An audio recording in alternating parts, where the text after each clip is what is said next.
Passez-moi une châtaigne. Eh bien voilà. Ça, voyez-vous, c'est un marron. Ah, mais c'est parce qu'il y a des marrons et des châtaignes mélangées, là. Christiane, bonjour. Bonjour. Merci d'être venue. Alors, on a choisi dans ce magnifique livre une recette tout à fait par hasard, comme vous pouvez le constater d'ailleurs. Et quelle est cette recette? Alors, c'est la recette des choux de Bruxelles aux châtaignes et au lardon. C'est une recette d'hiver. C'est un plat unique, je crois. C'est un plat unique, un plat qui tient encore. Énergétique, revigorant, tout ce que vous voulez. Et très peu coûteux. Quels sont les ingrédients? Alors, il faut donc, pour 4 personnes, 4-5 personnes, 1 kg de choux de Bruxelles, 1 kg de châtaigne, 100 g de lard fumé, 100 g de beurre, 2 branches de persil qu'on hachera, sel et poivre noir du moulin. Alors, comme chaque samedi, tous les ingrédients sont réunis. On commence par quoi, Christiane? Alors, on commence par les choux de Bruxelles parce que c'est un tout petit peu plus long à cuire que les châtaignes, quelques minutes de plus. Et alors, qu'est-ce qu'il faut leur faire? Il faut les préparer? Il y a quelque chose de particulier à faire? Oui, absolument. Alors, d'abord, il faut bien les choisir. Il faut que ces choux soient bien serrés, qu'il n'ait pas de feuilles jaunes. Jaunes, parce que là, elles sont bien vertes. Et qu'il n'ait surtout pas de petits points noirs, ce qui est un signe de vieillissement prématuré, si je puis dire. Très bien. On les épluche, qu'est-ce qu'on leur fait de particulier? On les épluche, on enlève le trognon et les deux ou trois petites feuilles du tour. Alors, vous enlevez le trognon, les petites feuilles autour. Et ensuite, on fait une incision en croix sur le dessus. Ah, ça, je ne savais pas. Alors, c'est très important. Et pourquoi cette incision? C'est pour que le petit chou cuise uniformément, qu'il ne soit pas dur à l'intérieur et complètement défait à l'extérieur. Alors, il faut un bon petit couteau pointu, hein, c'est indispensable. C'est un petit couteau d'office. Toujours un instrument bien approprié. C'est facile à faire et vous nous faites un deuxième. C'est enfantin, c'est très amusant. Alors, ensuite, on les fait cuire. Alors, pour les faire cuire, il faut de l'eau. Alors, ensuite, on les lave. Il faut les laver, c'est très important. On les lave à l'eau froide. On les lave à l'eau froide, on les égoutte soigneusement. On les égoutte, oui, comme vous voulez. Et ensuite, on les met dans une casserole d'eau bouillante salée. Et on les fait cuire pendant 12 à 15 minutes à peu près. Alors, donc, eau bouillante salée, 12 à 15 minutes. 12 à 15 minutes. Voilà. Alors, ensuite... Voilà pour les choux de Bruxelles. Ensuite, il faut faire cuire... C'est très simple à faire. On peut ajouter évidemment à l'eau de cuisson quelques grains de genièvre. C'est toujours très bon avec les choux. Ça parfume alors. Ça parfume. Si vous mettez du genièvre, ça donne un parfum. Et ensuite, qu'est-ce qui se passe? On s'occupe des châtaignes. Passez-moi une châtaigne. Eh bien voilà. Ça, voyez-vous, c'est un marron. Ah, mais c'est... parce qu'il y a des marrons et des châtaignes mélangées, là. Mais alors, quelle est la différence? Alors ça, qu'est-ce que c'est? Alors ça, c'est une châtaigne. Elle a un côté plat. Les châtaignes, l'enveloppe épineuse... Alors, le marron, c'est ici, oui. Et la châtaigne, c'est là. Voilà. On les montre bien à la caméra. Alors, l'enveloppe épineuse de la châtaigne a plusieurs cloisons. Donc, dans cette bogue, il y a plusieurs fruits. Ça s'appelle une bogue. Il y a les 3 épines. ou 4 fruits. Les épines, c'est la bogue. C'est la bogue. Par contre, le marron, qui est une variété de châtaigne améliorée, a aussi une bogue épineuse qui ne contient qu'un seul fruit. C'est pour ça qu'il est beaucoup plus rond, parce qu'il a la place pour s'épanouir tout seul. Et on les met comme ça dans l'eau tout de suite? Non, il faut les éplucher. Non, on les épluche avant? Parce que ce qui rebute justement les gens qui ont envie de cuisiner des châtaignes, c'est qu'ils pensent qu'il y a une manipulation extraordinaire. Et en fait, c'est pas la peine. Alors là, il y a un petit secret. Il y a longtemps qu'on ne vous a pas livré un secret, mais le secret des choux de Bruxelles était un petit secret. Ça, c'est un grand secret. Alors, comment faut-il faire? Il faut simplement faire une petite incision tout autour de la châtaigne avec un couteau qui coupe bien, en faisant attention de ne pas se couper, mais c'est assez facile. Oui, parce que si ça glisse, on y laisse un doigt. Voilà. Non, pas vraiment. Non. Hein. On ne se met pas sur la planche. Non, voilà. On prend... Non, parce qu'en se mettant sur la planche, on risquerait de couper carrément le fruit. Et ça ne servirait plus à rien. Très bien. Alors, voyez-vous, là, j'ai fait le marron et maintenant, je fais la châtaigne. C'est plus facile, la châtaigne. C'est beaucoup plus facile parce que la peau est moins dure. La peau est plus tendre. Donc, on fait le tour. On fait tout le tour. J'ose pas essayer, j'ai peur de me couper. Voilà. Vous ne voulez pas essayer? Non.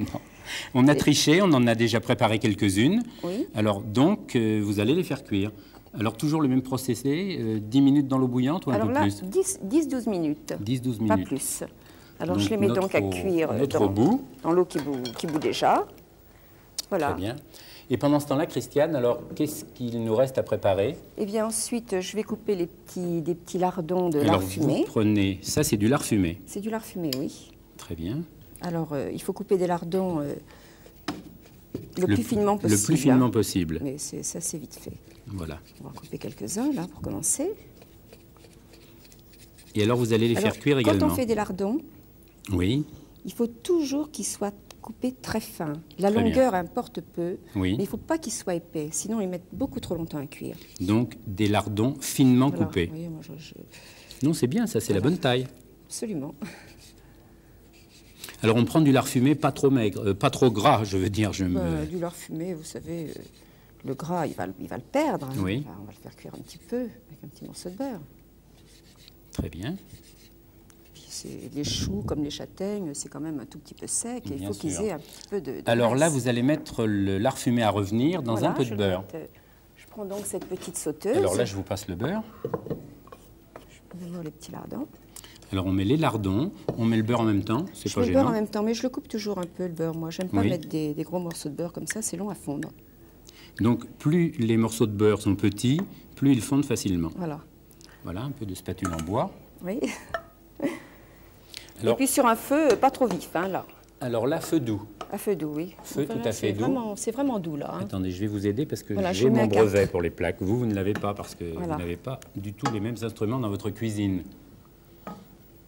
Voilà, je crois que c'est ça. Nous y sommes. Alors, les marrons cuisent. Les marrons cuisent, oui. Les lardons reviennent. Et je vais pouvoir vous interroger, Christiane. Alors, ce livre, vous l'avez écrit après combien de temps de carrière? Ça fait combien de temps que vous faites de la cuisine? Ça fait un peu plus de 20 ans. On ne le dirait pas, bravo.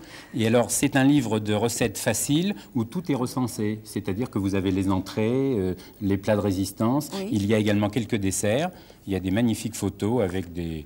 Je vois confiture de noisettes aux amandes, ça a l'air tout à fait sympathique. Et puis alors des recettes des Landes, parce que je crois que c'est votre région de prédilection. Des recettes du sud-ouest, des recettes de poissons, des plats qui sont prêts, qui mijotent pendant plusieurs heures, et d'autres plats qui sont prêts en 5 minutes. Mais tous ces plats... Donc ça va de 5 à... Absolument, il y a une recette de pot-au-feu très complète. Oui, bien sûr. Mais voyez-vous, j'ai essayé dans mes recettes, justement, de tenir la main aux gens qui les lisaient le plus longtemps possible. Ça, c'est très important. Quand vous aurez parcouru cet ouvrage, vous aurez fait des progrès. Qu'ils puissent faire leur premier plat et le réussir, parce que ça, le premier plat, tout dépend de là. Ça, on est cuisinier ou non, oui. selon la réussite on peut quand même s'améliorer. On peut s'améliorer. Alors là, les lardons commencent à chanter, comme d'habitude. C'est une chanson très agréable. Et là, les châtaignes et les marrons. Mais là, il va falloir attendre un tout petit peu encore. On va attendre un tout petit peu. Donc les lardons cuisent en combien de temps? 7-8 minutes. 7-8 minutes. Sur une chaleur là, on va, comme d'habitude, on va tricher légèrement sur une chaleur moyenne. Hein. Sinon, on ne serait plus dans les délais. Ça doit bouillir. Hein, Alors ça, il faut absolument que ça boue. Et quand on voit l'écorce se séparer en deux et laisser apparaître un petit peu de blanc, oui. En principe, c'est que c'est prêt. Et là, c'est pas tout à fait prêt. Donc on patiente, quelques minutes de patience. Pas trop d'ailleurs, parce que... Ça, c'est quand même un plat calorique, hein. C'est un plat... Oui, c'est un plat énergétique, si on peut dire. Ça tient encore. C'est ça, vous proposez ce plat-là, rien avant, rien après. C'est un petit dessert quand même.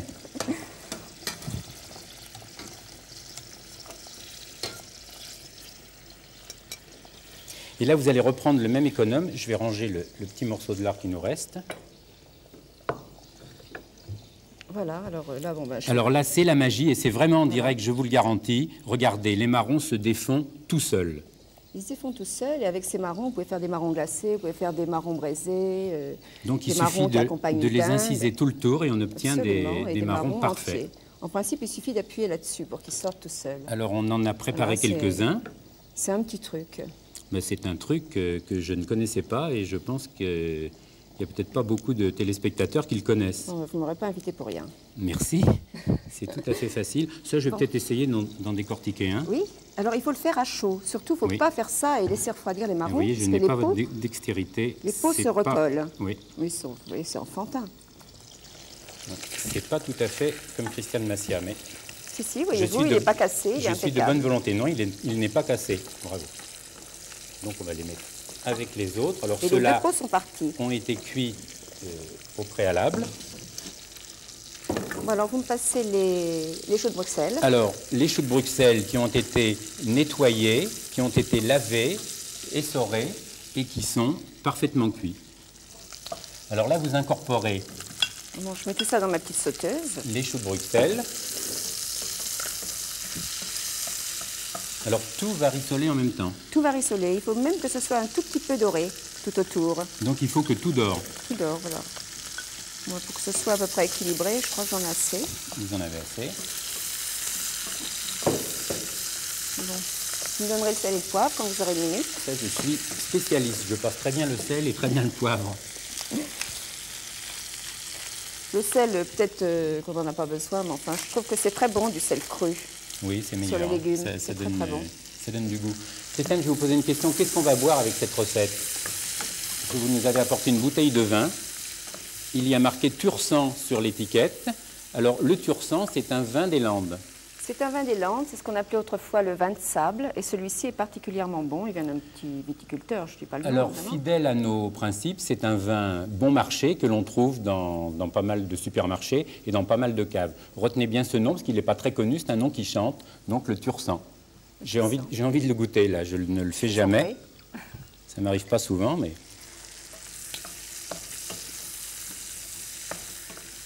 Très agréable. Est-ce que je vais pouvoir goûter, Christiane? Bien sûr. Alors, il faut ne brûlez pas, hein, quand même. Je vais essayer. Il faut commencer par quoi? Ben, peut-être par les marrons avec quelques petits lardons. Je vais peut-être couper un marron, d'ailleurs. On le coupe à la fourchette ou ils sont peut-être un petit peu durs? Je vais en prendre un tout petit bout. Oui. Non, ça va. C'est assez insolite. Avec un petit lardon. Puis, vous voyez, c'est un plat qui est très bien pour les gens qui ne mangent pas beaucoup de viande. Parce que les lardons, c'est vraiment facultatif et le plat en lui-même est très nourrissant. Ça tient au corps, mais c'est très bon. Je vais quand même goûter un chou de Bruxelles. Alors, les choux de Bruxelles étant coupés en 4, se défont particulièrement bien. Ils sont cuits à cœur. C'est parfait. C'est une recette de l'Est, hein, vous m'avez dit. Je crois que c'est une recette de l'Est. Avec un vin des Landes. Vous voyez, c'est le raccourci. On parcourt l'hexagone avec une fourchette et une assiette et c'est formidable. C'est une recette qui se fait très rapidement, comme vous avez pu le constater. C'est vraiment délicieux. Christiane, merci d'être venue. Je vous souhaite beaucoup de succès pour ce livre qui devrait rassurer beaucoup de téléspectateurs et de téléspectatrices parce que maintenant les hommes font aussi la cuisine. Vous savez que c'est devenu très à la mode. Bien sûr, d'ailleurs, ce sont souvent des hommes qui font ma cuisine et mes recettes. Oui. J'en suis très fière. Mais je vous comprends. Et encore bravo. Et merci d'être venu.